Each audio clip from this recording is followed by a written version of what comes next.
pensando numa ideia mais macro, e aí eu vou trazer um pouco da história e da geografia aqui, né? Se a gente for contextualizar onde está localizado esse estado, ele está localizado na região sudeste do Brasil, junto com ele fazem parte outros estados, assim como Rio de Janeiro, Espírito Santo e Minas Gerais, e São Paulo está aí, né, entre Minas Gerais, Espírito Santo, Mato Grosso e Paraná. Nesse meio, a gente tem um estado que é composto por diversas cidades. Cada uma dessas cidades vai nos trazer uma história, uma conceitualização. Então, como eu disse, é muito complexo mesmo trabalhar com o estado, porque cada lugar vai ter a sua particularidade, inclusive por conta da região que está localizado, a migração que teve nessa localidade específica, o processo de colonização, as imigrações contemporâneas, por exemplo, e por aí vai. Então, cada cidade do estado de São Paulo realmente vai ter uma particularidade, algo para contar e se revelar para a gente, né? Então, nesse sentido, a gente optou mesmo por focar na questão da cidade. Mas se eu for pensando, né, geograficamente, eu falei de um mapa de um país, que aí eu vou encurtando, eu vou para um estado, e se eu for encurtando, eu vou olhar agora a zona metropolitana desse lugar. Então, hoje eu vou trabalhar especificamente entre nós com essa parte acinzentada, né, que se dedica de fato à cidade de São Paulo. Mas também, a fins de conhecimento, né, é importante a gente saber que essa parte acinzentada, ela dialoga e muito com essas outras zonas, né, que fazem parte da área metropolitana de São Paulo. Então, aqui eu tenho na parte verde a parte azul, a parte roxa, a parte amarela e a parte vermelha, algumas das regiões que também fazem parte desse macro, né, dessa zona metropolitana, e que vão ter muitas pessoas que moram nessas localidades e vão para a parte acinzentada apenas para trabalhar, né? Que é esse fluxo da cidade que não para e a cidade que essas pessoas residem vira como se fosse uma cidade dormitório. Então, a pessoa vai lá apenas para dormir e atua ativamente, né, economicamente, dentro dessa parte acinzentada. Mas, como eu falei, né, como é muito para apenas 2 horas e pouco de aula, a gente vai focar mais nessa história dessa parte acinzentada, que em momento ou outro vai dialogar com essas outras áreas aqui que eu trouxe para vocês. Então, como eu falei, a gente vai focar especificamente na cidade de São Paulo. Ela é dividida por algumas zonas geograficamente e cada uma dessas zonas vai ter uma história principalmente vinculada com o processo de colonização, industrialização, expulsão, inclusive, né, que a gente chama de políticas higienistas, que utilizaram o termo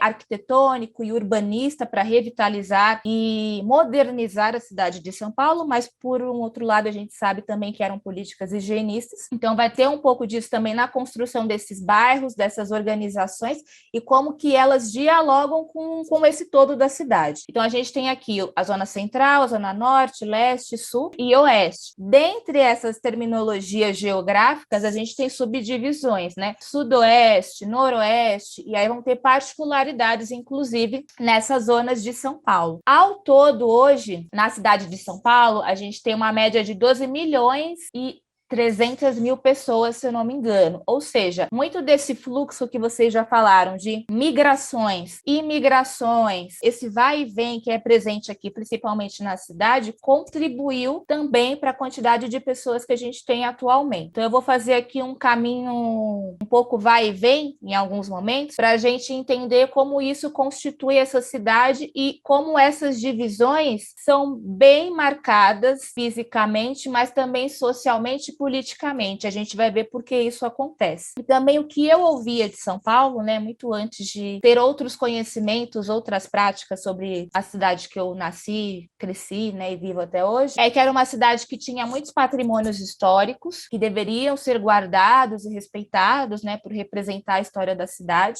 Então aqui a gente tem, por exemplo, aqui em cima, a Catedral da Sé, né, que fica numa região que a gente chama de região central de São Paulo, é caracterizada por um tipo de construção arquitetônica, né, que traz um pouco de um estilo dentro da história da arte que a gente chama de gótico, essa construção dessas torres da igreja, e é um ponto que eu passei nele, inclusive, alguns dias atrás. Hoje em dia, ele é ocupado por pessoas em situação de rua, moradores, né, que estão ocupando a região ali perto dessa Catedral da Sé como um espaço espaço de moradia e ocupação mesmo. E aí, se a gente for ver ao longo da trajetória da história de São Paulo, o plano para essa região era um outro, e era para um outro tipo de perfil de pessoas, inclusive. O que eu tenho aqui também? Eu tenho aquela ideia de cidade que não para mesmo, então a cidade cheia de prédios, cheia de luzes, que está a todo momento ligada, antenada, ativa, né, com seus pontos arquitetônicos que são colocados como referências de uma modernização, de uma cidade avançada, né? Novamente, a gente tem um ponto de patrimônio histórico que vai ter relação com a figura dos bandeirantes, que para muitos são colocados como heróis nessa cidade, e aí eu vou problematizar aqui algumas questões nesse sentido. Então, esse aqui é o Monumento das Bandeiras, que volta e meia é colocado tinta, tenta-se fazer alguma intervenção política mesmo em cima desse monumento por conta da história que ele traz e simboliza, né, dentro da cidade. Eu tenho aqui também a representação, né, a fotografia do Museu do Ipiranga, né, que já é uma região de São Paulo que a gente chama de Zona Sul, e seria a região que na história do Brasil, Dom Pedro teria dado o seu grito de independência na narrativa do colonizador, né, como o colonizador nos traz essa história. Então, teria se dado o grito do Ipiranga aqui, e todo o processo de independência do Brasil teria se localizado nessa região, que a gente chama de região da Zona Sul. E por último, nessa imagem, que eu lembro quando eu era pequena, eu passava muito e eu olhava com até um certo temor, porque eu ficava, nossa, é um prédio que está flutuando, que é o MASP, que é um prédio dedicado às artes visuais, né, e à arquitetura também, que teve uma referência muito grande de uma arquiteta chamada Lina Bobardi. Para quem tiver interesse, vale muito a pena, inclusive, conhecer. Ela desenvolveu alguns trabalhos interessantes no campo da arquitetura, e o MASP tinha uma proposição, o MASP não, esse prédio, né? Ele, quando foi criado, ele tinha uma proposta de, nessa parte de baixo, né, que a gente chama aqui em São Paulo de vão do MASP, uma proposta de intervenção direta com a comunidade, né, com a população que ali transita cotidianamente. E aí, a depender da curadoria, da política de direção que assume o MASP, eles tomam esse partido ou não de ocupar essa região do vão, né, que seria uma dedicatória mesmo que ali na Bobardi proporcionou para a comunidade. Era o pátio do colégio, que inclusive é uma referência quando a gente vai falar dos marcos de construção da nossa cidade, né, enquanto São Paulo, que aí eu vou mostrar um pouquinho para vocês. Eu vou falar no campo das artes visuais, né? A gente tem alguns representantes, no geral vocês vão perceber que são homens brancos ou homens que vieram do continente europeu e que registraram a partir do seu ponto de vista a percepção que eles tinham de São Paulo. Então aqui eu vou vir com uma primeira representação, uma pintura de tinta a óleo, que vai se dedicar a falar dessa região do pátio do colégio, que eu conheci, né, nos anos 90, 2000, mas que ela já vinha sendo registrada muito antes, né? Lá no início do século XX, por exemplo, pela figura de um pintor chamado Benedito Calixto. Tem uma rua, inclusive, aqui em São Paulo, né? Na região oeste, né, de São Paulo, sentido um bairro chamado Pinheiros, que a gente tem uma rua que corta, inclusive, esse bairro e tem esse nome, Benedito Calixto. Benedito Calixto foi um pintor que se dedicou a representar a história de São Paulo. Então, tem muitas pinturas dele, a gente consegue encontrar, por exemplo, no acervo histórico de São Paulo, que vai mostrar como ele representava, por exemplo, alguns marcos históricos da cidade, algumas paisagens, áreas mais geográficas mesmo, como, por exemplo, a região que a gente chama de Serra da Cantareira, Pico do Jaraguá, Pátio do Colégio que eu falei, a região que a gente chama hoje, né, que é o Vale do Anhangabaú, que a gente vai falar um pouco mais sobre esse lugar. Então, Benedito Calixto, ele foi uma pessoa que foi contratada pelo governo. São Paulo estava num processo de industrialização aí no século XX, e aí ele foi contratado para fazer esses registros do período de São Paulo. É comum a gente perceber que dentro da história da arte, quando a gente vai procurar registros, procurando na fotografia ou procurando na pintura, na escultura a gente tem mais porque é muito nesse campo do patrimônio histórico e de vender essa ideia de São Paulo a grande, São Paulo a majestosa, mas na pintura e na fotografia a gente tem mais representações, por exemplo, do Rio, de Minas Gerais, do interior de São Paulo, uma região que a gente chama de Vale da Ribeira, por exemplo. A gente tem mais representações de pintura e fotografia desses lugares ou do próprio Nordeste. Quando vai se falar de São Paulo, a gente não tem muitas representações na fotografia ou na pintura, e a gente vai entender também o porquê que isso acontece. Então, como eu falei, Benedito Calixto, né, ele tem essa representação representação dessa região central, aqui na região de São Paulo,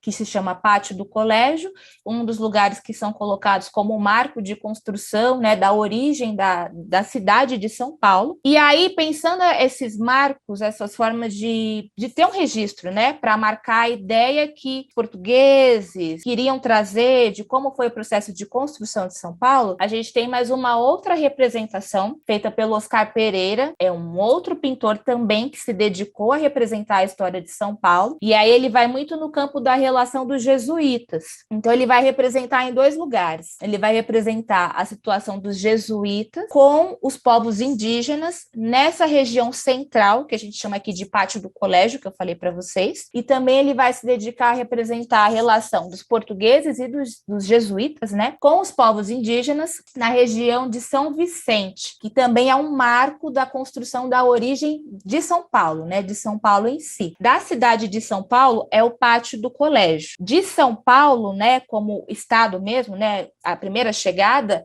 é por São Vicente. São Vicente é o nosso litoral, né? São Vicente, Santos, que a gente chama aqui de litoral sul. Então, o Oscar, como outros artistas que, inclusive, até vão representar, né, jesuítas catequizando povos indígenas, ele vai mostrar essa relação. E aí eu queria que vocês observassem, inclusive, isso, né? Eu falei do Pátio do Colégio, de uma representação arquitetônica ali, de um marco para os portugueses, e eu falo aqui de um processo de catequização. Como que os povos indígenas são representados aqui? Como que eles mediam ou se relacionam com esse processo de catequização por essa imagem? É um processo tranquilo, foi aceito e aberto para todos aqui, todos estão de acordo com esse processo de catequização pelos jesuítas? São algumas perguntas que eu faço, né, para a gente pensar. Eu, enquanto artista visual, eu gosto muito de olhar a imagem, né, e fazer perguntas para a imagem, para que a imagem vá também nos trazendo algumas respostas para a gente pensar mesmo, né? Esse processo foi tranquilo? Chegar alguém que você não conhece e trazer para você um outro tipo de religiosidade, um outro tipo de relação com o seu corpo, com as suas crenças, é tranquilo? Mas é como foi representado, tanto em fotografias quanto em pinturas, como se fosse um processo pacífico e passivo. E aí a gente desconsidera saberes, crenças, possibilidades de construção mesmo, né? De ser e estar de diversos povos indígenas que já residiam aqui, nessa região aqui da Mata Atlântica, aqui em São Paulo, e que nessas pinturas, nessas fotografias, geralmente nos é retratado nesse lugar, de uma passividade mesmo, de uma tranquilidade nesse processo de catequização. E aí é o que a gente vai ir desmembrando e conversando, inclusive, ao longo das outras imagens que eu for apresentar. São Vicente representa mesmo essa chegada a São Paulo, e aí se constitui São Paulo enquanto estado. E quando eu vou olhar o Pátio do Colégio, que tem uma relação com os jesuítas, é mais na cidade de São Paulo. Então eu fui buscar em alguns arquivos de alguns colegas meus, né, inclusive tem na internet, né, no Arquivo Histórico de São Paulo, imagens de mapas que podem ajudar a gente também a entender como que essa cidade se constitui. Então eu tenho aqui uma dessas representações cartográficas que vai trazer um pouco de o que era São Paulo nesse período aqui. E esse período que eu vou trazer é entre século XVII a século XIX.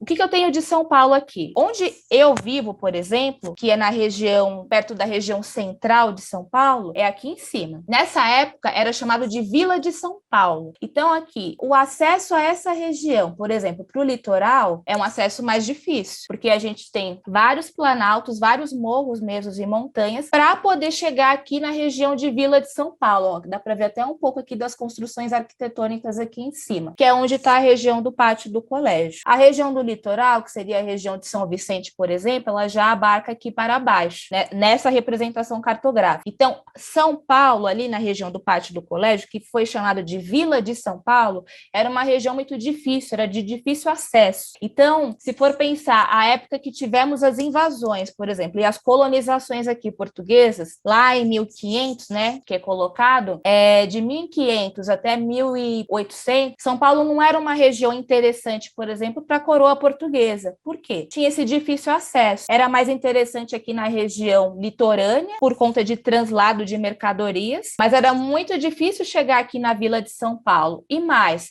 era uma região que alagava muito, tinha muitos rios, diferente de outras regiões, como por exemplo no Nordeste, o clima favorecia mais para o que eles queriam realizar, que era o cultivo, por exemplo, da cana-de-açúcar, ou quando se tem a descoberta das zonas auríferas, né, a região de Ouro, em Minas Gerais, foram lugares que foram mais dedicados, né, ao longo desses séculos aí, até o século XVIII, do que propriamente aqui, né, essa Vila de São Paulo. Por ser de difícil acesso, o clima não favorecia, né, São Paulo era uma região que, inclusive, muitos falam, né, a Terra da Garoa era uma região muito mais fria, se tinha chuvas mais adensadas, tinham muitos rios, os rios com as suas margens bem alargadas, então não era interessante para a coroa investir, por exemplo, no que eles estavam se proposendo naquele período, cana-de-açúcar, ou tentar achar alguma região de ouro aqui. Então, São Paulo, desde o que dizem, né, e muitas aspas, entre descobrimento, a gente tinha diversas etnias, povos indígenas ocupando esse território desde sempre, e quando os portugueses chegam e ocupam, né, e invadem esses territórios, quais são os tipos de comércio que são realizados?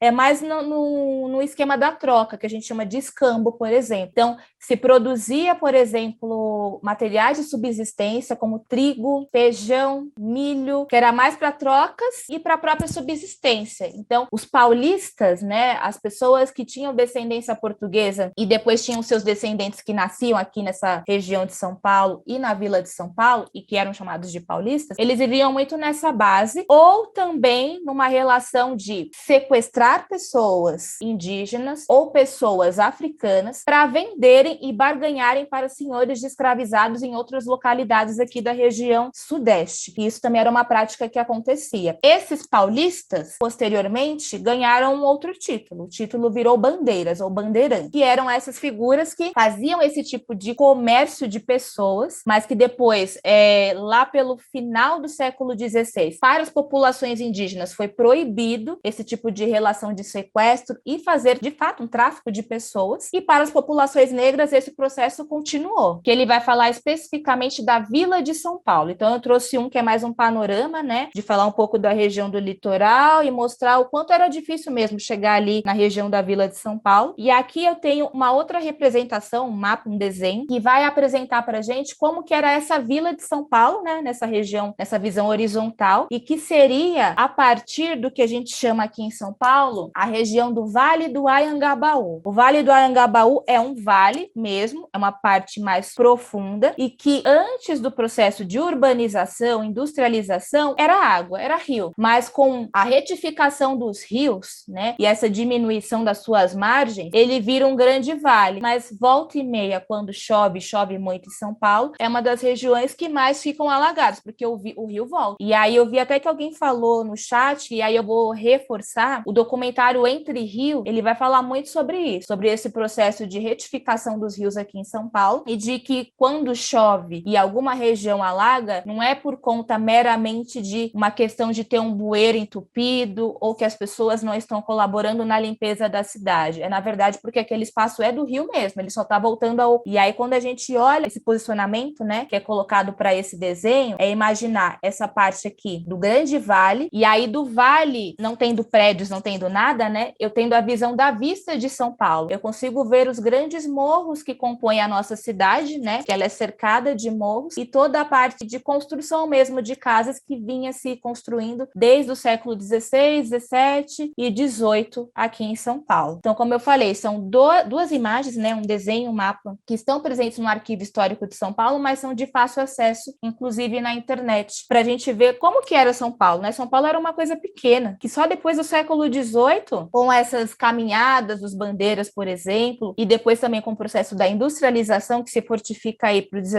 e para o XX, é que São Paulo vai começar a ter essa dimensão outra, de cidade metrópole, de cidade que avança, que tem relação com a tecnologia. Até o momento, não. Era uma cidade que era apenas a cidade dos bandeiras, a cidade que era povoada, né, predominantemente por diversos povos indígenas e não tinha muito a intervenção da coroa portuguesa, porque não se tinha muito interesse, a princípio, em plantar votar em cultivar alguma coisa, porque não era como em outros territórios de São Paulo.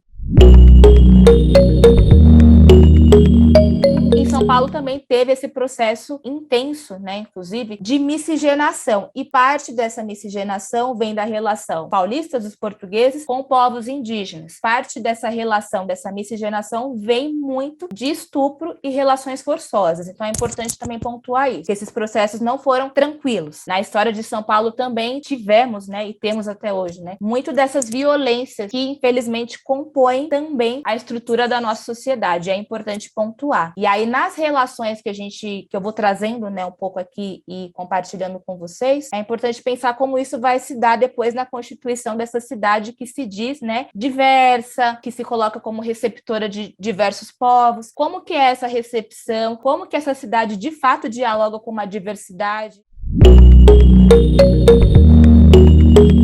A gente teve o processo dos bandeiras, né, dos paulistas, que foram abrindo, de fato, caminhos para fazer uma ponte, por exemplo, com Minas Gerais, mas isso depois se amplifica, vai para outras regiões, para fazer pontes com o interior, pontes com o litoral e por aí vai. Não é à toa que muitos desses caminhos que esses bandeiras atravessaram em São Paulo, até hoje tem o nome deles, né? Então, por exemplo, Raposo Tavares, Anhanguera, agora não vou lembrar outros nomes, né? Mas são figuras de bandeirantes que foram cortando, né, São Paulo, e como homenagem, inclusive, né, para esse processo que essas figuras fizeram, muitos desses caminhos recebem os nomes dessas figuras, né? Além de receberem os nomes nessas rodovias, eles recebem também homenagens, né? Borba Gato, por exemplo, né, que eu trago aqui também, que é uma figura que tem essa estátua, né, que recentemente passou por um processo mesmo de intervenção política nela, né, uma queimada em cima dessa máscara, por conta de toda a violência que esses caras fizeram. Tá marcado até hoje e, infelizmente, isso não nos é trazido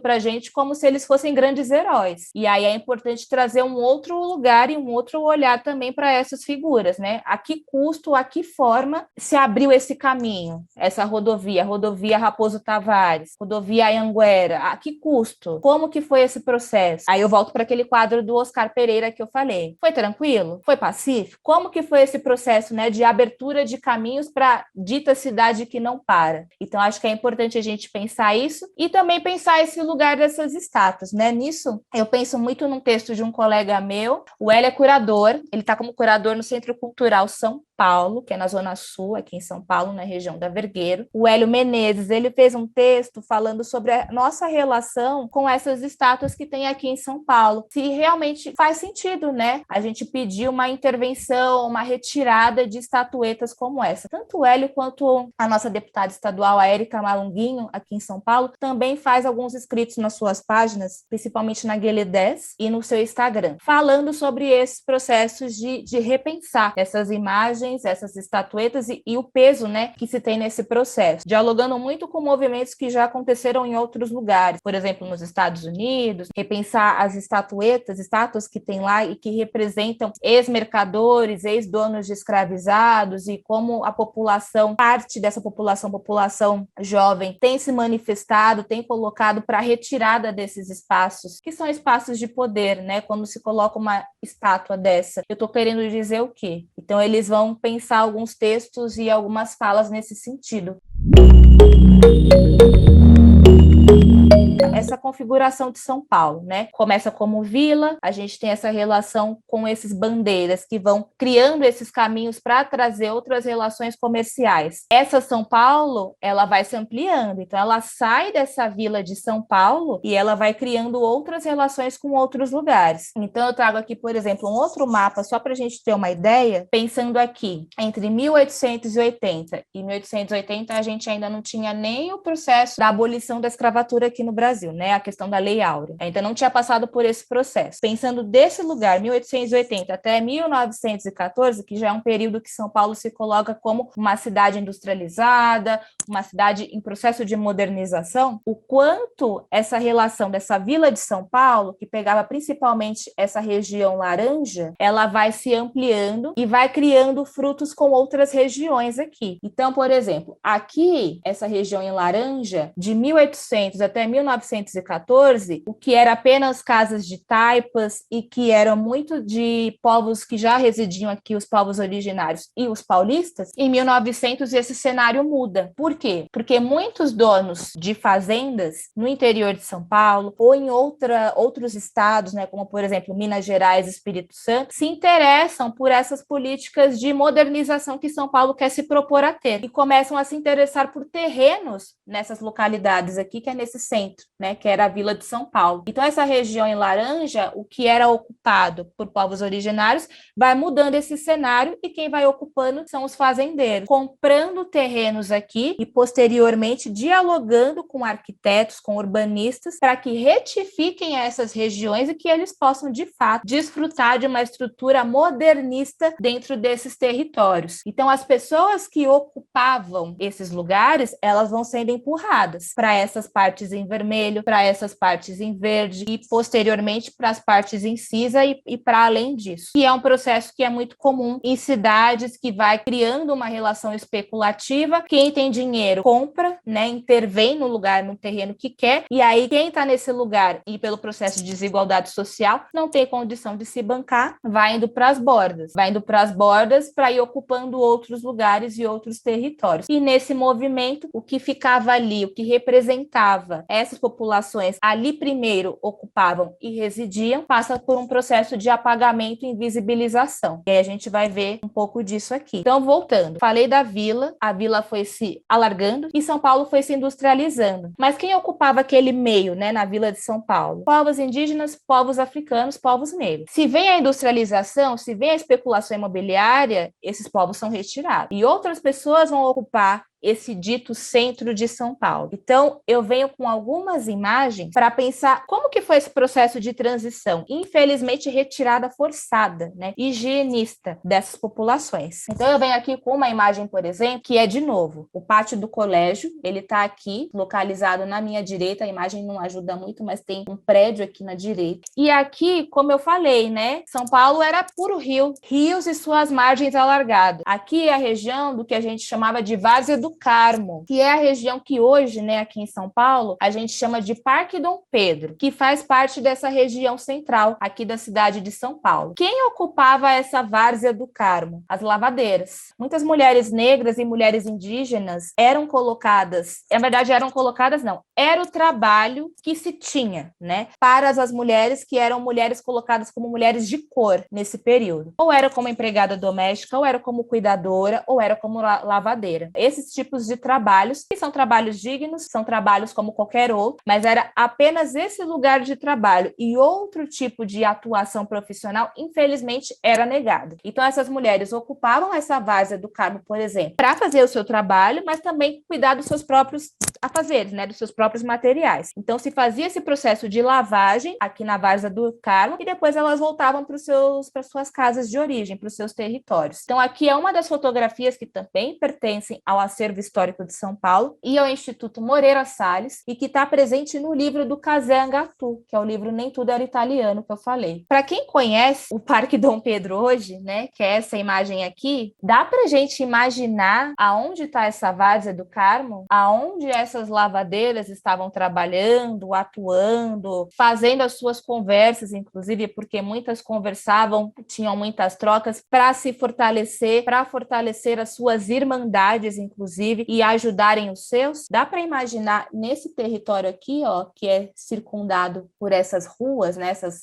grandes avenidas, onde essas mulheres se localizavam, onde é esse território, aonde está esse rio, aonde está essa várzea. Então, como eu já falei, tem o documentário Entre Rios, ele vai falar bastante desse processo de retificação dos rios, né? Mas essa região aqui a gente chama aqui de Terminal Parque Dom Pedro. Aqui é a antiga região, né, que era chamada de Prefeitura de São Paulo, até os anos 2000, acho que início dos anos 2000, se eu não me engano. A prefeitura era aqui, depois ela foi movida para uma outra região, que é a região que eu já citei brevemente aqui, que é a região do Vale do Anhangabaú. Mas durante um bom tempo a prefeitura foi nesse lugar e hoje a gente tem um museu conhecido em São Paulo, que chama Catavento. Quando São Paulo chove muito, janeiro, janeiro, fevereiro, essa parte é tomada. Essa, aqui também, um pouco daqui também. Porque aqui era rio, tudo era rio. Como esse rio foi retificado, ele não consegue ir para um outro lugar, ele vai tentar seguir o fluxo dele. E o fluxo dele é ocupar novamente a sua várzea, é ocupar de novo as suas margens. Então, essa imagem aqui, que é recuperada no acervo e que mostra como era essa São Paulo, né? Essa coisa de morros, né? São Paulo era muito nessa perspectiva de morros. E aí eu tenho essa parte mais de vale, né? Mais baixada, com essa margem grande e o pátio lá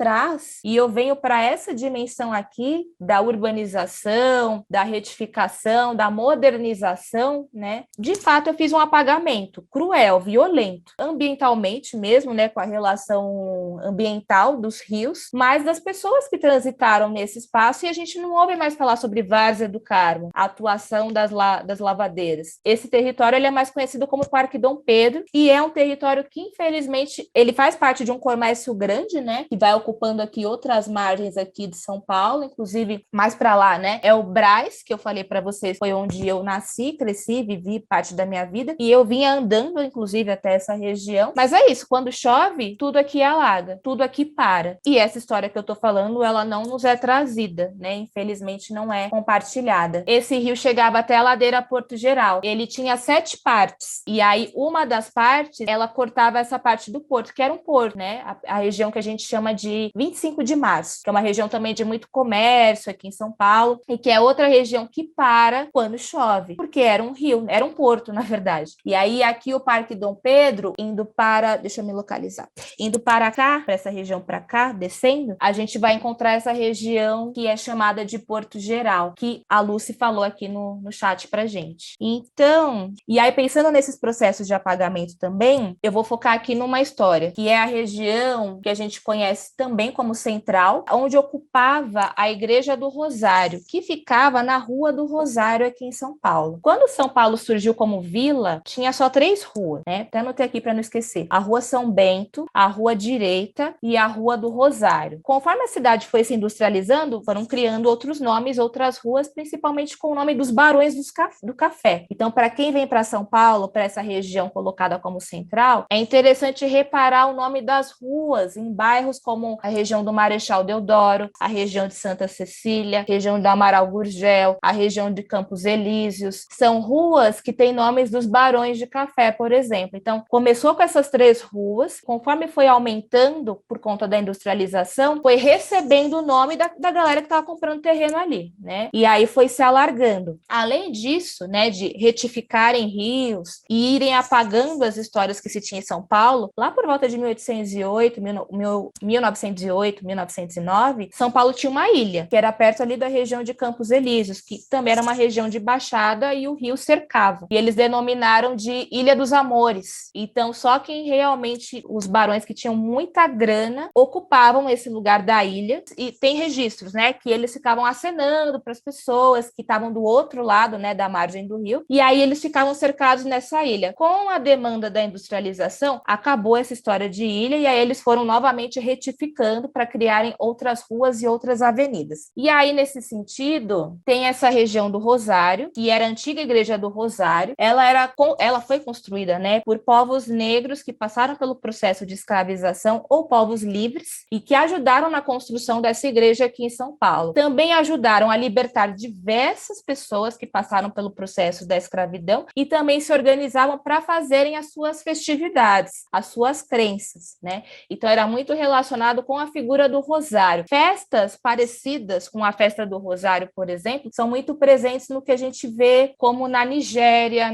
em própria Angola ou em Moçambique, que são festas em homenagens a figuras sagradas, e aí você organiza um espaço, você vai juntando dinheiro de diversas pessoas, quando tiver a quantidade específica, você faz essa festa para todos. Moçambique tem muita essa prática, Angola tem muita essa prática, na Nigéria tem muita essa prática, e pensando que dentro de cada país que eu citei, citei, tem diversos povos. Então, cada povo vai fazer essa prática de uma forma diferente. Aqui no Brasil, a gente chama de irmandade. Então, as irmandades se organizavam dentro das igrejas para fazer as suas festividades, para libertarem, por exemplo, pessoas que ainda estavam naquele processo da escravidão lá antes de 1888 e por aí vai. Então, na Rua do Rosário, que é perto da Rua Direita e da Rua São Bento, ficava a igreja e atrás dessa igreja tinha o cemitério dos seus. Então, para além desse dinheiro que era arrecadado para as festividades, também ajudava com os gastos de funeral, de velório das pessoas da comunidade que faleciam. Pois bem, nós temos essa história registrada por algumas fotografias e por alguns mapas. Por exemplo, aqui a gente tem uma fotografia, ela está presente no acervo tanto da Brasiliana quanto do Instituto Moreira Salles, que é uma das poucas fotografias da Igreja do Rosário, ali na Rua do Rosário, que é essa região central aqui de São Paulo. Então, o que eu acho interessante da gente observar, de novo, né?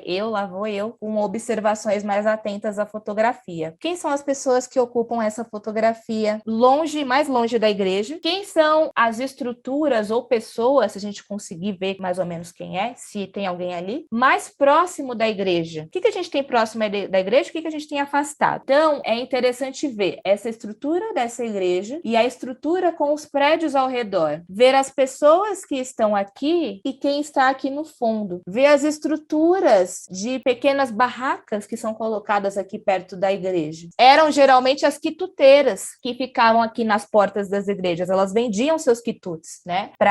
Inclusive para comércio, né? E para ajudar na Irmandade do Rosário. Então a gente tem essa imagem dessa igreja que faz parte de um período, faz parte de uma época, de uma resistência de uma população negra e que está confrontando com isso aqui, que é o processo de industrialização, o processo de modernização aqui em São Paulo. Nesse processo de modernização, como será que está essa igreja hoje, né? Como será que ela ocupa esse território? E aí é um pouco do que a gente vai ver. Aquela igreja do Rosário, ela não existe mais, ela ficava mais para a parte de cá da fotografia, né? Que é a Rua 15 de Novembro. Mudou de nome, inclusive. Deram o nome de homenagem ao Marechal Deodoro, então deram o nome de 15 de Novembro. E tiraram o nome de Rua do Rosário. Aquela igreja do Rosário, ela foi deslocada para uma outra região de São Paulo, que é essa região aqui, que a gente chama de Vale do Paissandu, Largo do Paissandu. Então, essa região aqui, que a gente chama mais próxima do Vale do Anhangabaú, é onde se localiza a Igreja do Rosário dos Homens Pretos. Aquela igreja que eu mostrei anteriormente, aqui, ela não existe mais aqui. Hoje é um prédio, que é ocupado por outros prédios que vêm nessa estrutura desse período, mas também esses prédios mais espelhados, né? Que é essa estrutura contemporânea, né? De arquitetura mais contemporânea. Depois a banda lá, ela se desmancha, e aí durante um tempo, as integrantes, que depois viria a ser, né, o Ilu Obademi, criam um outro grupo, que fica durante um tempo organizado, e que depois dá origem ao que é o Ilu Obademi aqui em São Paulo. É um grupo carnavalesco, mas que se expande para fazer oficina, para dar formação, para fazer articulação com outras áreas aqui em São Paulo e fora de São Paulo. E anualmente, tirando agora na pandemia, se tem o seu desfile de carnaval. E o que é importante pontuar, o Ilu, o trajeto do Ilu é justamente em lugares que tentaram invisibilizar populações indígenas e populações negras. Então, quando o Ilu dança, quando o Ilu canta e vai caminhando pelas ruas de São Paulo, é para marcar isso também, para que essas memórias não sejam apagadas. Muitas das musicalidades se eu posso dizer, sambas enredo, que o Ilu organiza anualmente, é para homenagear mulheres femininas, mulheres negras, e são mulheres que têm relação com a história de São Paulo ou história do Brasil no geral, até fora, né? Mas para marcar e não criar um apagamento dessas memórias, dessas culturas, enfim, desses processos de vida. E quando é o desfile, o Ilu faz 2 desfiles, 3, na verdade. O primeiro desfile, o Ilu encerra aqui no Largo do Paissandu. E não é à toa esse encerramento, é para marcar de fato essa tentativa de apagamento de uma memória negra que se organizou durante anos na região central, dita central, né, aqui de São Paulo, e que no cotidiano e na história oficial não nos é contada. Eu já ouvi muito de pessoas falarem por que tem essa igreja aqui no meio e não trazer toda essa historicidade, toda essa memória mesmo oral e visual que esse espaço marca, né, e grafa aqui na região de São Paulo. Então, o Ilu, quando faz os seus festejos, não é à toa que marca no Largo do Paissandu. E no seu terceiro desfile, né, eu falei que são 3, no terceiro é na região do Bexiga, principalmente ali na região da 13 de Maio, perto de uma escola de samba chamada Vai Vai, que também não é à toa, porque ali naquela região a gente tinha o Quilombo da Saracura, que foi um quilombo urbano que resiste. Eu tenho essa percepção, resiste até hoje, de uma outra forma, com uma simbologia diferente do que era antes, né, no século XIX para o XX, mas resiste. Eu só queria falar isso, né? Que tanto a região do Bexiga, Vila Madalena, eram regiões muito negras, né? E aí o processo histórico que fez esse apagamento. Então, Bexiga originalmente era uma região negra, né? E aí depois, com a migração italiana, é que houve essa varredura dos povos negros para chegarem os africanos. Então, acho que para além do quilombo, tem esse processo histórico de gentrificação e de higienização também, né?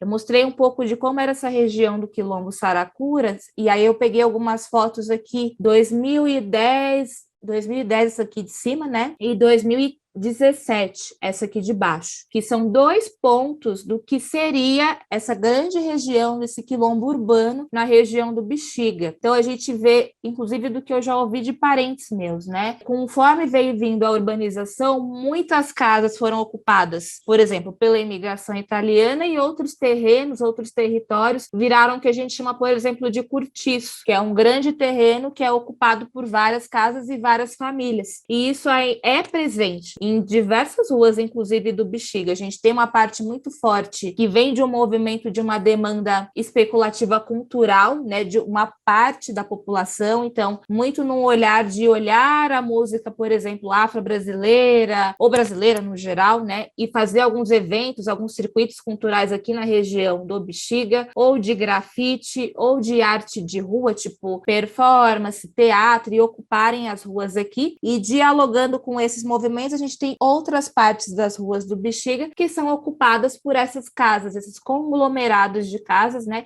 que moram várias famílias, que a gente chama de cortiço, por exemplo, e é muito presente. Eu pude estar no Bexiga, né, há um mês atrás, eu fui fazer um projeto, inclusive numa dessas casas que está sendo tombada, né, na região aí do que era o Quilombo do Saracura. E aí o que tinham me falado, por exemplo, é que a especulação imobiliária está tão pesada para quem mora nos cortiços, né, nas casas com várias pessoas, que aí as pessoas têm combinado, por exemplo, de se organizarem coletivamente, irem em conjunto para uma outra região de São Paulo, como, por exemplo, Parelheiros, então vai todo mundo junto, porque vai todo mundo para o mesmo terreno ocupar junto ou morar junto numa casa específica, e aí esse território que vai ficar vago, esse movimento cultural, alguém, alguma família, né, de herança vai ocupar para criar um centro cultural, para criar alguma demanda, enfim, de cultura no geral. E é algo que tem acontecido aqui. Além disso, né, também que eu pude perceber, tem tido várias limpezas de vegetação, né, ao longo das ruas no Bexiga, como uma prática de criação desses apartamentos que está muito comum aqui em São Paulo, que a gente chama de estúdio, que são apartamentos que são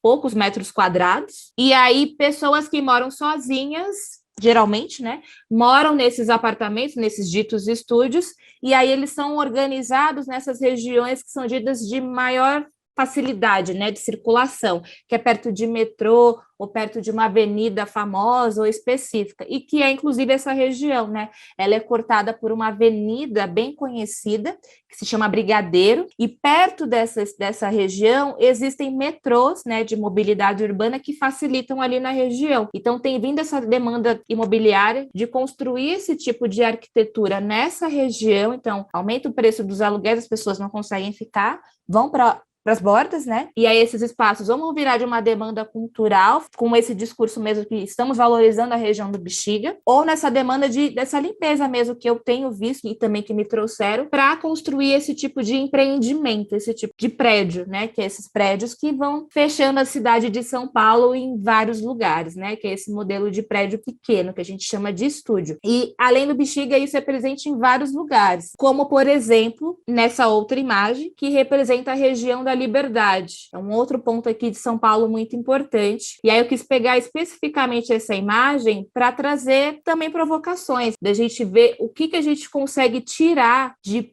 prédios, de construções arquitetônicas que compõem essa imagem, como uma se organiza com a outra, ou como uma sobrepõe a outra. E aí eu faço essas provocações para pensar principalmente essa imagem que vem direto, a primeira, central, que é uma imagem de uma igreja. Um molde de igreja, inclusive, frontal, muito próximo da Igreja do Rosário, que eu tinha falado anteriormente, que ficava na Rua do Rosário, que hoje é a Rua 15 de Novembro. Aqui eu me refiro à Igreja dos Aflitos, que é uma igreja que foi construída, inclusive, ainda no período colonial, período da escravidão no Brasil, e que era dedicada também à organização das irmandades, como eu já tinha falado.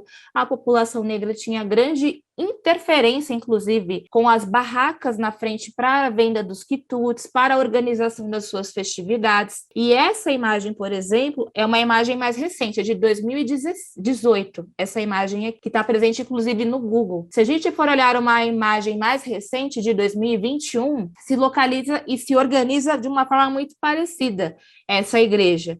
Então, são vários prédios, né, que vão tampando, inclusive, né, partes dessa igreja, porque existia, inclusive, um movimento forte nos anos 90 de retirada dessa igreja. E aí, com a luta, principalmente do movimento negro aqui em São Paulo, esse tipo de interferência não foi feito. Muito por conta da história dessa igreja, da importância que ela tem, né, até hoje, da forma como ela pôde potencializar, né, ajudar as populações negras no período da escravidão, e para além disso, mas também de uma relação de uma história que vem antes, por exemplo, de uma outra imigração que a gente conhece muito bem, que é muito presente nesse território, que foi a imigração de povos asiáticos, por exemplo. E aí eu vou aqui fazer uma brecha, né, pensando os povos japoneses, que vieram, por exemplo, para essa região, para além de outras regiões de São Paulo, como Interior, Suzano, Mogi das Cruzes, também para essa região aqui da Liberdade. Tanto que hoje, esse bairro é muito conhecido como Japão Liberdade. Tem até uma estação de metrô que recentemente foi mudado, né, o nome para Japão Liberdade, como uma homenagem mesmo para a migração japonesa, que foi uma das orientais que vieram para essa região. E, novamente, o Movimento Negro de São Paulo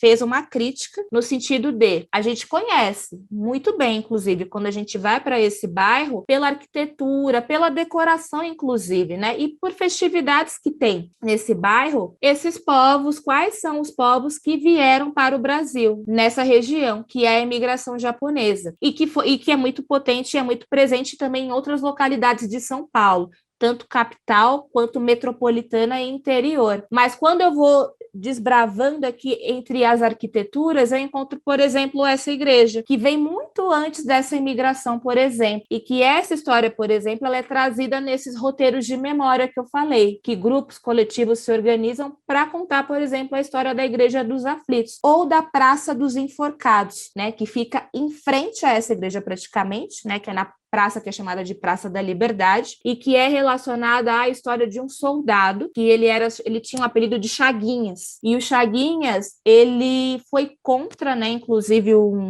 a coroa portuguesa, né, ele queria que as pessoas não trabalhassem, que era da área da militar, né, não trabalhasse para a coroa portuguesa, porque não estavam pagando os salários diretamente, né, e com devido prazo e certeza, então ele se rebelou contra isso, e aí decidiram enforcá-lo, né? Porque era uma região que enforcavam, né? Inclusive as pessoas negras. E aí, na hora de enforcá-lo, a primeira vez, colocaram a corda se rompeu. Aí foram de novo, colocaram a corda, se rompeu de novo. Aí foram pela terceira vez, a corda se rompeu. Então, as pessoas que estavam assistindo aquele movimento encararam como se fosse uma situação divina o que estava acontecendo, porque como assim ele colocam a corda nele e toda hora a corda se rompe? Então, não é para enforcar ele, então é para mantê-lo vivo. E aí, no final da história oral, que é contado, uma das versões, no final decidiram por atirar nele, né, em vez de enforcá-lo. E aí ele virou uma referência no sentido de esse nome Liberdade, né, ser associado a essa libertação dessa figura do Chaguinhas, por exemplo, que a todo momento que tentavam acabar com a sua liberdade, ele ia lá,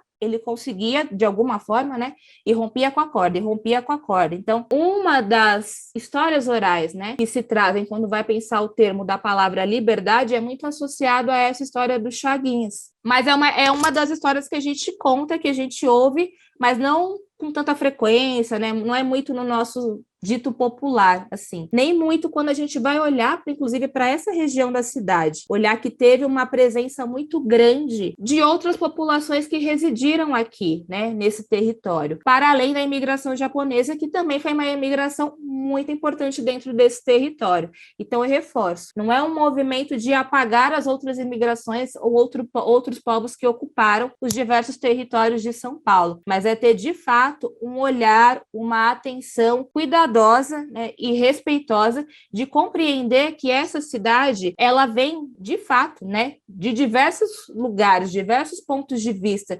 diversos corpos ocuparam esses lugares. E quando a gente tem um marco, um patrimônio, uma referência histórica, visual, que traz isso, que nos possibilita revisitar esse passado, reconectar, né, com essas outras memórias, essas outras culturas, é importante que isso seja dito, que isso esteja presente. E aí, dentro desse espaço da liberdade, tem tido essa discussão nesse sentido, de que quando a gente traz uma imigração que é importante, por conta da história oficial, não se traz as outras possibilidades de história que ocorreram, inclusive, nesse território. E aí, nesse sentido, eu quero trazer como inclusive, uma referência, o trabalho da Marília Mars, né, uma colega minha que fez no seu trabalho de TCC, né, de conclusão de curso, um HQ. Ela tinha vindo de um processo de intercâmbio, né, na faculdade, e ela estava muito mexida com a questão de identidade, né, de saber quem ela era, né, porque no exterior ela era vista como estrangeira. Então, quando ela volta para São Paulo, né, para o Brasil, ela quer trazer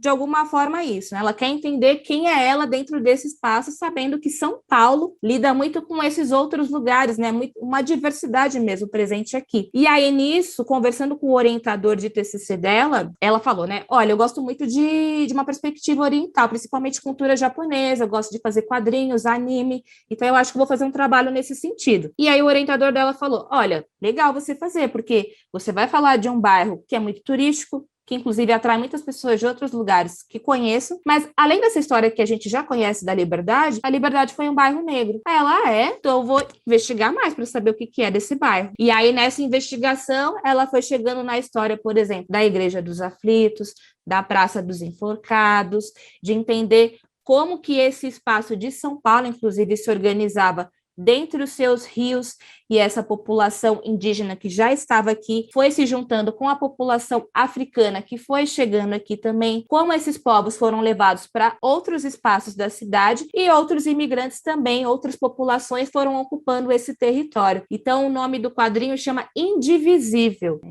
Mas nós tivemos outras imigrações na história de São Paulo e migrações também, principalmente de um movimento de norte e nordeste, né, especificamente, para a região de São Paulo. Com essas migrações e imigrações, o que a gente conhece hoje como centro é um termo mais geográfico e, não vou dizer simbólico, mas é mais geográfico, porque dentro dessa zona da cidade, a gente tem vários centros, que é o que a gente chama até de centro expandido. Então, o que era essa parte mais, um alaranjado mais escuro, que é dedicado geograficamente a uma zona central de São Paulo, ela se expande.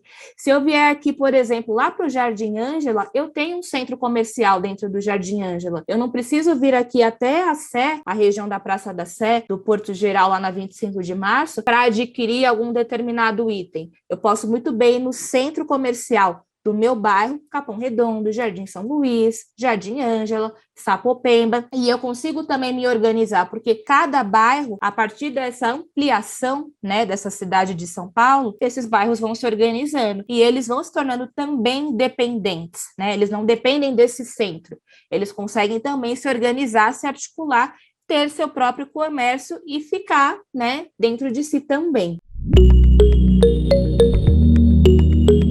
Que a gente conhece como, por exemplo, Heliópolis, parte dessa região. O Heliópolis, ele vem de uma luta popular também. Então, meus avós, eles saem nesse momento. E eles me descreviam não, minha mãe descreveu que eles diziam que eles não queriam nesse momento mais atuar em frente de luta popular, eles estavam muito cansados. Então, eles optaram a ir para o Brás. Quem ficou aqui começou a se articular junto com políticos aqui da região para criarem as moradias populares. Então, Heliópolis, como uma das das maiores favelas que a gente tem, é composta por diversas moradias populares, que já ganharam o nome de BNH, que já também, né, tiveram o termo de Coab ou Singapura, a depender do governo que foi ocupando naquele determinado período. E aí, hoje, pensando nessa luta popular, São Paulo também é isso. É importante a gente pensar que São Paulo, por conta de ser um metro quadrado muito caro, existe muita luta para que se ocupem alguns espaços. Sejam espaços que estejam ociosos de um terreno vazio ou um prédio que está vazio, está ocioso e as pessoas, por direito, porque não tem moradia, habitação, é um direito básico, está na Constituição, mas as pessoas não têm. E aí elas ocupam esses espaços como um espaço de moradia. E dentro dessa luta, dentro dos movimentos sociais, é importante ressaltar alguns grupos que se organizam nesse sentido. E aí eu quis trazer um desses grupos, que é a UNAS. A UNAS é a União mesmo por Moradias de Favelas, é uma das primeiras que surgiram, inclusive, aqui em São Paulo. E qual que é, até hoje, né, a pauta da UNAS? Ter uma moradia minimamente digna para a população. Então, aqui na região, Vila Carioca, Sacomã, Ipiranga,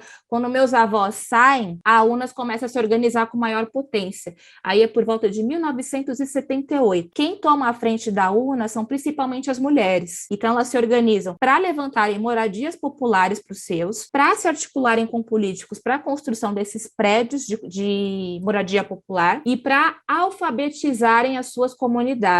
Então, aquela metodologia paulo-freireana, que a gente conhece como círculo de cultura, que você vai ensinando a pessoa a partir do cotidiano dela. Então, se ela tem uma realidade, uma vivência que tem muito a ver com construção civil, por exemplo, vai se trabalhar palavras da construção civil, sei lá, tijolo, cimento, areia e por aí vai, para se ir alfabetizando a pessoa. Então, dentro dessa metodologia, por exemplo, a UNAS foi se organizando e ela tinha essas frentes, política de habitação, educativa e também hoje, né, principalmente uma frente muito forte cultural. Então, de ressaltar, inclusive, manifestações culturais, festividades de muitas pessoas que vieram morar na região do Heliópolis e que vieram de regiões como, por exemplo, o Nordeste, fazerem algumas festividades, relembrar algumas festividades que vêm desses territórios.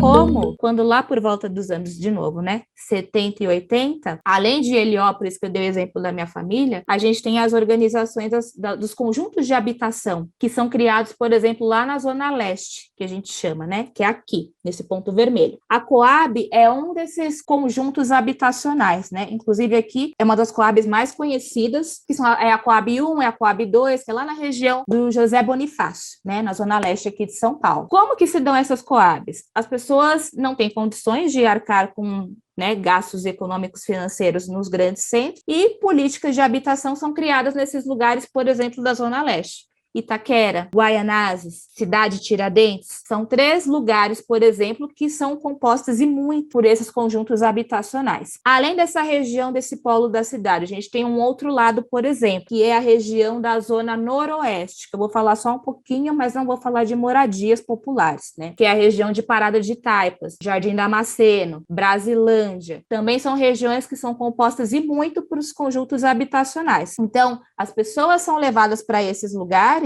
mas toda uma política de coletividade, de permanência das suas crenças, das suas culturas, das formas de ser e estar, também são preservadas nesses lugares. Então, vou dar um exemplo de um movimento que tem se intensificado muito entre os jovens, mas também jovens de todas as idades, que é o movimento de encontro. Esse movimento de encontro, ele vem desde o rap, por exemplo. Se a gente for ouvir os discos dos Racionais MCs, eles vão falar disso, desses movimentos de encontro, quando a gente tem as batalhas de MCs que aconteciam, por exemplo, lá na São Bento, e aí tinham as danças de break, e isso também acontecia nas regiões periféricas. Nesses encontros se desdobram do rap, e a gente tem, por exemplo, o movimento do grafite, que está junto nessa ideia de cultura hip hop, essa cultura de arte urbana, mas que vai ramificando para outras ideias. Então eu tenho, por exemplo, ali entre 2005 a 2015 muito forte o movimento dos saraus periféricos. A gente tem como referência mais a Zona Sul, aqui em São Paulo, que são saraus que ficaram famosos na mídia, como, por exemplo, Cooperifa e Sarau do Binho. Mas na Zona Leste também tem vários saraus, como, por exemplo, já existiu o Sarau da Guilhermina. E aí, se ramificando dentro desse movimento oral, né, de saber oral, a gente tem o movimento do Islã. Tem a figura, por exemplo, da Roberta Estrela Dalva, que é uma das referências do Islã, inclusive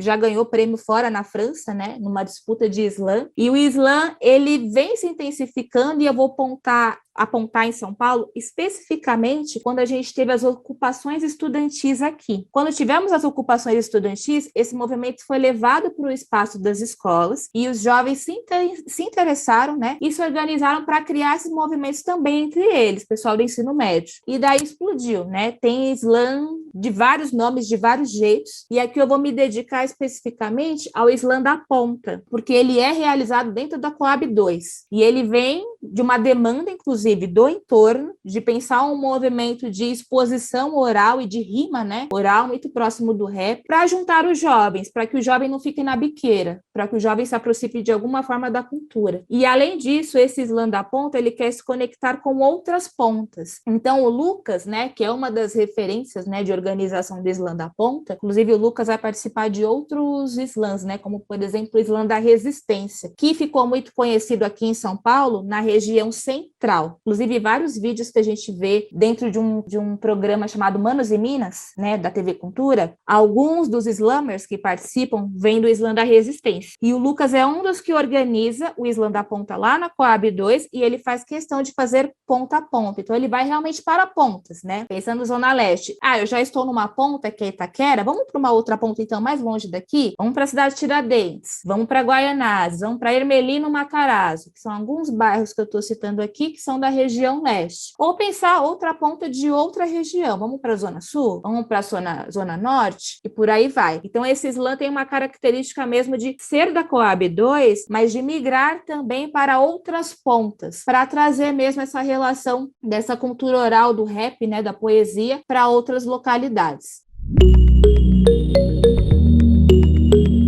E venho aqui para o que é chamado de região oeste, aí tem outros que falam que é região norte. Aí eu fui até perguntar para alguns amigos meus que são mais da área, assim, da geografia, mas como é que a gente denomina essa paisagem? É oeste? É norte? E aí eles me falaram, é noroeste. Por que noroeste? Porque é uma região que é olhada muitas vezes com viés de norte ou de oeste, mas acaba sendo esquecida e apagada mesmo. Então existe um movimento aqui, e a região que eu moro, tá? Que é a região Perus, Jaraguá, Pirituba, que é uma região que tenta trazer esse olhar de noroeste para pautar muito, por exemplo, a discussão de povos indígenas. Então, por exemplo, essa vista que a gente está tendo aqui é parecida com a vista que eu tenho aqui de casa, só que em casa corta porque tem vários prédios, né? É a vista do Pico do Jaraguá. Então, entre Perus e Jaraguá, a gente tem tido há um bom tempo, mas tem se intensificado, acho que de 2018 para cá, uma discussão de repensar esse território como um território guarani e de justificar essa demanda por conta da invisibilidade e total apagamento que se tem para essa população que reside aqui. E, em muito, é colocada como subalterna. O Estado, a todo momento, quer retirar, por exemplo, uma comunidade guarani, que tem aqui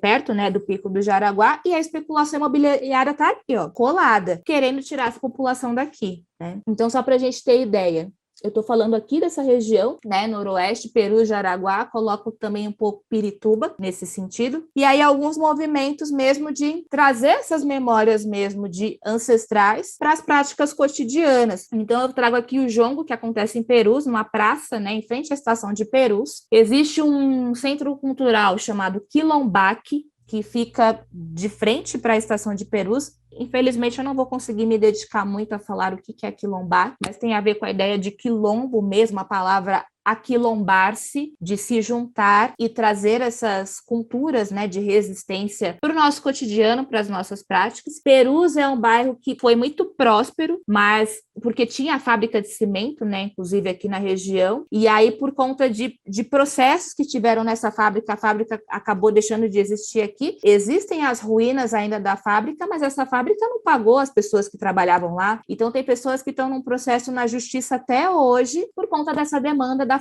famosa fábrica de cimento de Perus, né, que não teria pagado os seus moradores. Muitos desses moradores, inclusive, moravam na região de Osasco. Aí já é história para uma outra aula, né? Porque Osasco é uma região metropolitana. Osasco é um termo italiano. Existe uma cidade na Itália que se chama Osasco e parte dos trabalhadores que vinham dessa fábrica de cimento moravam nas redondezas de Osasco, né? Dessa cidade dita cidade italiana dentro aqui de São Paulo, e fizeram parte desse movimento de luta, né? Por um direito melhor por conta da fábrica não ter pagado as pessoas, né? E aí ainda está nesse processo. Então o Quilombac, ele vai falar disso, né? Desse movimento de resistência. Tinha até um nome, eu não vou lembrar agora, mas existia um nome que se dava para os trabalhadores que estavam nesse processo de luta e que estão até hoje. E aí esse jongo, que é uma dança que a gente chama que é a dança de umbigada, a base dela é umbigo, então você vai bater umbigo com umbigo. Ela era realizada semanalmente na praça em frente à estação. Com a pandemia, né, a gente deu uma parada, e o Quilombac ajudava na organização desse movimento cultural, ou seja, articulava as pessoas passavam, viam, queriam entender o que estava acontecendo, já ficava sabendo da Quilombac, já ficava sabendo de outros eventos que poderiam acontecer tanto na Quilombac como com outros equipamentos culturais ali da região, como, por exemplo, o Céu Perus, que é pertinho ali, inclusive, da Quilombac.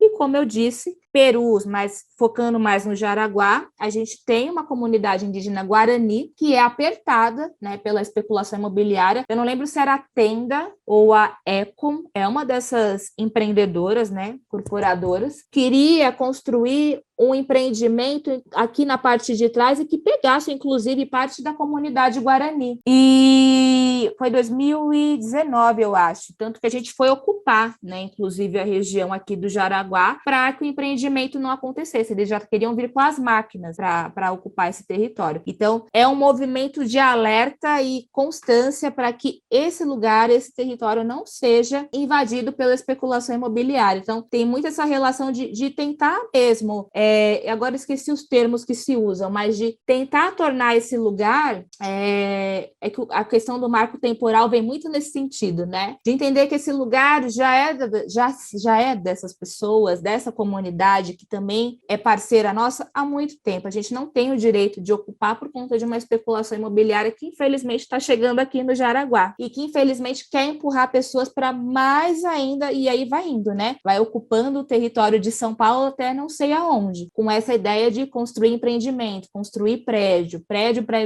e as memórias que se tem nesse território serem completamente ignoradas. Eu quero trazer para vocês um dos nossos grandes parceiros aqui, que é o Os Guarani, não sei se você já conhece, é um grupo de rap aqui da região do Jaraguá. Eles participaram do programa Manos e Minas, mas eles são muito ativos nas escolas aqui da região, né? Dentro da comunidade do Jaraguá, existe o CECI, né, que é uma escola indígena, e que faz parceria com o Os Guarani, e o Os Guarani vai indo nas escolas aqui do entorno, né, para trazer um pouco da história do Jaraguá, que é falar um pouco dessa história mesmo dessa região, e o quanto se tem uma luta, inclusive, para colocar, né, dentro da estação, assim como foi colocado em outras estações, por exemplo, Japão Liberdade, ou Corinthians Itaquera, enfim, essas homenagens a alguns marcos políticos, sociais, culturais de algum território, tem um movimento de colocar aqui também na região Guarani-Jaraguá, né, como uma homenagem aos povos guaranis aqui da região.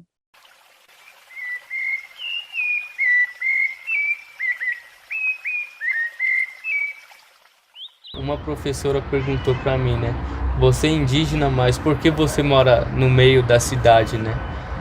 Mas não foi a gente que invadiu a cidade, né? A cidade foi invadindo nossas terras, diminuindo com as nossas terras sagradas, acabando com a nossa mata, poluindo nossos rios. Então, que direito a pessoa pode ter de falar que a gente é invasor, né? Sendo que a gente sempre existiu aqui. E a gente está nessa resistência toda há 517 anos.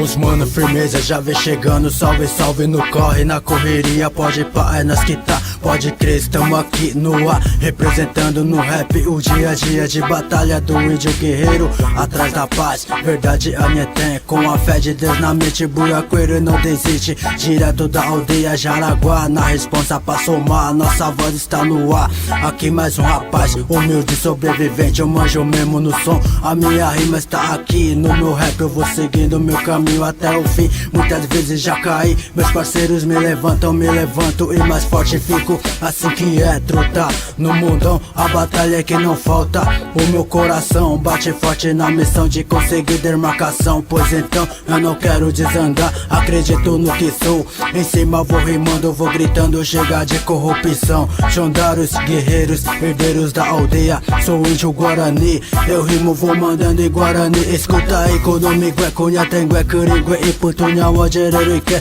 Opui ojeroji Bora i omunhendo Tatachinare kote ui Pawe Rapute i omobe o muro Nós tá de pé, firme e forte assim que é. Se liga na fita, é hip hop Guarani nessa quebrada. Os Guarani chegou, Tecoa representou, satisfação total. Eu cago, opamba é que é natural. Oremba é Chondaru, Queiro não é orere, Komaro, Chauca. O dia de sol na zona oeste, Jaraguá, Tecoa.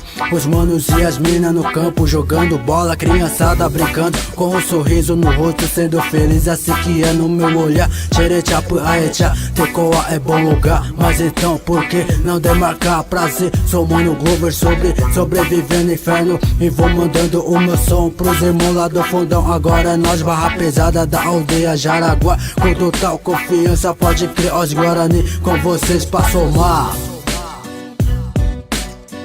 Pode crer, os Guarani com vocês pra somar. Pode crer, os Guarani com vocês pra somar. O índio é forte e sobrevive, joga da própria sorte. O índio é forte e sobrevive, joga da própria sorte. Como pode, sem terra pra morar, sem rio para pescar. O Juruá desmata, a mata e mata o Orembuá. Mas verá MC e os Guarani não cansa de lutar, e seguiremos assim até a morte. O índio é forte.